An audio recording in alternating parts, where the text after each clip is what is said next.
तो यूजीसी क्या है? यूजीसी के खिलाफ आप लोगों को पता होगा कि बहुत ही ज़्यादा लोग फ्रस्ट्रेट हो गए, स्पेशली जनरल कैटेगरी वाले।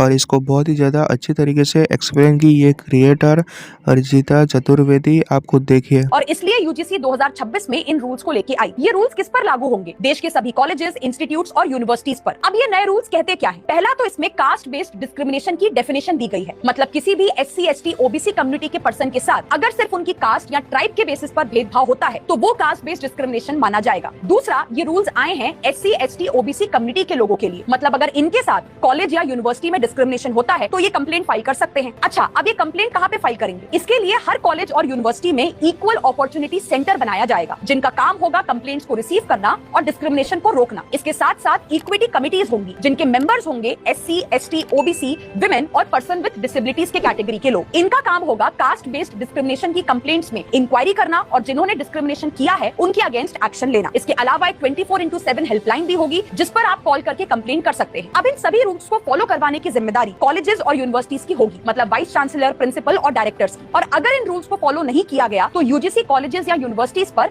एक्शन ले सकता है, यानी कि उन पर पेनल्टीज लगाई जा सकती है। अब जो लोग इन रूल्स के अगेंस्ट हैं, उनके 3 पॉइंट्स हैं। पहला, कि इन रूल्स का मिसयूज हो सकता है, यानी कि फॉल्स कंप्लेंट फाइल की जा सकती है जिसके बारे में इन रूल्स में कोई बात नहीं की गई है। मतलब अगर कोई इन रूल्स को मिसयूज करके फॉल्स कंप्लेंट फाइल करता है तो उसे पनिश नहीं किया जाएगा। दूसरा, कि इन रूल्स में से जनरल कैटेगरी वाले स्टूडेंट्स को बाहर क्यों रखा गया है? मतलब अगर उनके साथ डिस्क्रिमिनेशन हुआ या उन्हें परेशान किया गया तो वो इन रूल्स के अकॉर्डिंग कंप्लेंट फाइल नहीं कर सकते हैं। तीसरा, कि जो कंप्लेंट्स कमेटी बनाई गई है उसमें जनरल कैटेगरी के स्टूडेंट्स का रिप्रेजेंटेशन क्यों नहीं है, और इसलिए इन रूल्स को चैलेंज करते हुए सुप्रीम कोर्ट में 2 पिटीशंस फाइल हुई हैं। पिटिशनर्स का भी यही कहना है कि क्या कास्ट बेस्ड डिस्क्रिमिनेशन सिर्फ एससी, एसटी, ओबीसी के साथ होता है? मतलब अगर कोई non SC, ST, OBC person है और उसके साथ कास्ट डिस्क्रिमिनेशन हुआ तो उसके पास इन रूल्स का प्रोटेक्शन नहीं है, तो ये रूल्स जनरल कैटेगरी के स्टूडेंट्स को प्रोटेक्शन क्यों नहीं दे रहे हैं? पिटीशन में डिमांड किया गया है कि कास्ट बेस्ड डिस्क्रिमिनेशन को कास्ट न्यूट्रल रखा जाए, ताकि हर एक इंसान को प्रोटेक्शन मिल सके, चाहे वो किसी भी कास्ट